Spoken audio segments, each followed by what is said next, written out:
Hello, I'm Douglas Leith from STC Global. We're a training and design business based here in Aberdeen and in the Middle East. We were set up about 15 years ago. A large, in fact perhaps our overly large portion of our business is with oil and gas clients. As well as developing and delivering training, we have for the past few years got a Designed for Business branded line of business in which we help companies to get processes working for them in terms of their design and their rollout and involvement. This is something that we've actually seen a growing market for in recent years in this part of the world and within this industry. I'll come back to that in a moment. For myself, I've been involved with the energy industry more broadly for 25 years as a background in electrical engineering and in project management. So scenario planning is something I've had direct experience of in the past in terms of being involved in some scenario planning projects. And we actually, as a business, use scenario planning in one of our product offerings around decommissioning. So I'm more than conscious of the real difficulty in trying to explore 10 years out. This is not easy, and if it was, everyone would do it very well. So what I'm going to do here for you is look at some of the factors which we are seeing in the businesses we are regularly dealing with. The factors that may have an influence on the future, certainly influenced by sort of current environment, but ones that we think are probably got more of a kind of longer term trend. Whether it goes out to 10 years is a matter of debate, but certainly there's a bit of longevity to some of these factors. Most of the companies we deal with are what I would call mid-tier companies. So they're either some of the sort of smaller or medium-sized operators, or they're a range of contracting and service companies. So the problem with a long view, I suppose, is that it's, as I said, it's difficult to do that. If we were doing this 2 to 3 years ago, we'd probably be sitting here all agitated over things like ever escalating salaries, revolving doors of people leaving one company to go to another for more money. That seemed to be a big thing 2 or 3 years ago. Skill shortages, that was another large issue. Safety, always there at the sort of top of everyone's agenda. Even things like knowledge management and so on were probably hot topics 2 to 3 years ago. And no one was really probably talking about $40, $50 oil, etc. So here we are then with our current economic position. So it just goes to show how quickly our focus shifts. So in no particular order, here's a bunch of issues which we are seeing as quite common amongst our client base then that maybe have at least a medium-term implication for the future. The first of these is that if the foreseeable future is a low-margin industry, where profit margins are significantly lower, then this presents a problem for companies which are servicing significant levels of debt. Many medium-sized businesses and smaller operators, encouraged by previous global expansion and prospects of higher margins, expanded quite significantly over the past few years, using a combination of retained profit and, probably to a larger degree, longer-term loans. So we have quite a number of businesses that are sitting in this position with significant borrowings, which has to be serviced. Now, let me just give you a kind of example here of what I'm getting at and what the trend might be here. So let's say we have a business that makes annual turnover of £500 million, and it has a nice healthy profit margin of 10%, or at least an EBIT, an earnings before interest and tax of 10%. So it would make 50 million profit. And let's say, for sake of argument, it's sitting with borrowings, long-term borrowings of 50 million, which it would have used to perhaps expand the business here or globally. So it's paying probably slightly lower interest rate than that, depending on what the deal was, but let's, for sake of argument, say about 10%. So in that situation there, that type of business is more than able to cover its interest payments, to service its debt. It's not a big issue at all. However, if we're now going to operate in a slightly different economic environment, then perhaps we're in a market where sales is in decline, rates are in decline, so your turnover is going to go down. It's going to be difficult to achieve that same levels of turnover. Margins are probably tighter. You're being forced to take rate cuts. You're being forced to try to be, costs are going up in terms of raw materials, etc. As that. So your profit margin's getting squeezed as well. And we're seeing this significantly happen with a number of organizations. Profit margins being really cut back. So let's assume here that your profit margin's cut back to 2%. You're still sitting with the same borrowings from your expansion before, so your profit of 6 million is going to barely cover your interest payments. And in some cases, we have a number of organizations around now whose profit before tax and interest isn't even going to cover interest payments. So we have a problem. There are, however, another pack of businesses around that don't have relatively large borrowings. So let's assume they have the same levels of turnover and profit margin, then they are more than well able previously to service that debt. And in a slightly harsher environment, they can still service whatever debt they have. They can survive as a little bit more leaner, a little bit more trim. Now, I realise here that I'm possibly reacting to kind of current economic situation, but there is something going on here that's going to have a bit of an effect. There are implications.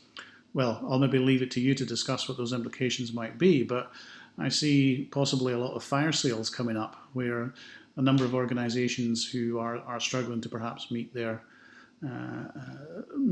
debt requirements are ripe for someone else buying them. Let me give you just a couple of examples then of businesses in the news recently, which loosely kind of fit that sort of bill. This is Ace Winches at Turriff, a successful, rapidly growing business. Started out making deck winches for ships in Peterhead, I think it was, and now have this large multi-million pound facility on the outskirts of Turriff, making winch equipment and deck handling equipment for clients all around the world. They've had a rapid growth over the past few years, big investment, the buildings in sight that are now outside Turriff, state-of-the-art facilities, but a few months ago laying off about 60 of its 300-odd staff. Now again, let's not get caught up in just the everyday happenings, but there's an example of an organisation which has grown rapidly, has invested in order to get that growth, and is now feeling the pinch. And how is that organisation going to survive then in a sort of longer term, low margin economy? Here's another example, taken from the Energy Voice news again a month or so ago. ADTI, turnkey drilling business, been around for a long time, was once part of Transocean. Just a couple of years ago, was taken out of Transocean by a private equity buyout. And a couple of months ago, that same private equity company decided, now we can do more with our money elsewhere. So just pulled it, business comes to an end. Although interestingly, in more recent weeks now, some of the people within that business are now joining another locally growing company who are probably in a position to resurrect some of this company. So what else have we got? One of the other factors we're seeing a trend in is around efficiency, and efficiency not just in the case of lowering headcount or whatever, but actually being able to sit down and understand how things can be done better, how we can be a little bit more streamlined, and how we can be slicker. And we're seeing more and more attention focusing on that. Here's a quote from one of our clients. They said, $120 a barrel, we were barely making a profit. We were making a loss some years. $50 a barrel, we're making a profit. What's going on there? What's going on there is that there's nothing like a crisis to focus the mind. So when you're potentially making money hand over fist, less people really give a care. Right? When it's really tight, then there is much more of a focus. And what we're seeing is that an awful lot of organizations are going back and looking at trying to look at business process. They're trying to simplify things. And this is where a lot of our business has grown in the past few years as well, and we see that trend continuing. There's an interest here not just in creating documentation to meet ISO quality standards, but to produce processes that are actually really reflecting most efficient businesses. This example here is about Stats Group, another homegrown local business that has expanded rapidly and globally. And they recognise the need to do things right and to do it consistently, both here and overseas. So they're looking at their own processes, getting that so it's right, getting it, embedding it with everyone, and getting efficiency that way. So this isn't about just cutting head count. This is about doing things right, and that may seem a small thing, but it's a growing trend in terms of organisations looking at that. What else do we see? Following the money, organisations following the money, because in the longer term, the money's probably not here, not in this part of the world, not in this market. And Stats, I suppose, is a good example of that as well. So businesses which grew up with the North Sea now find that a large percentage of their income is coming from overseas locations. It's not unusual for 50% to come from overseas. Us as a relatively small business, we're finding that shift is now as well. We're doing more in the Middle East and less with oil and gas. We're trying to diversify there. Now that presents a whole bag of issues, really.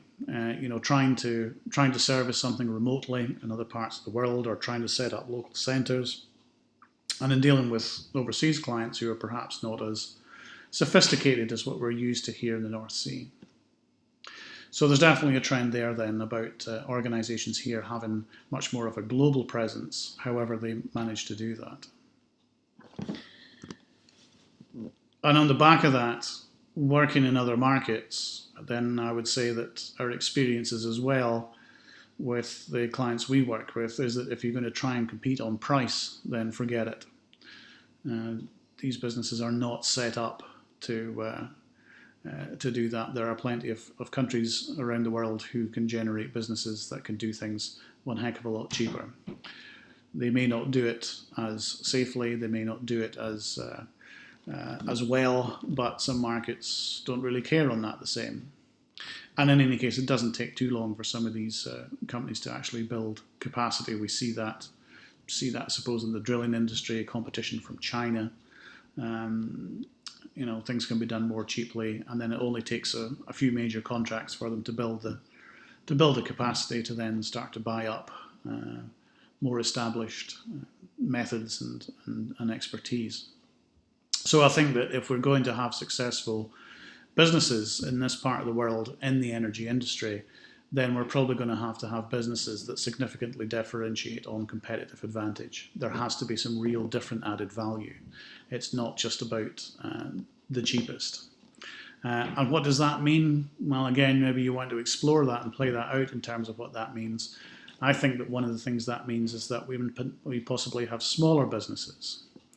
We probably don't have the large body shops of thousands and thousands of people, but we have perhaps more niche boutique type organisations who are more focused on added value services and products.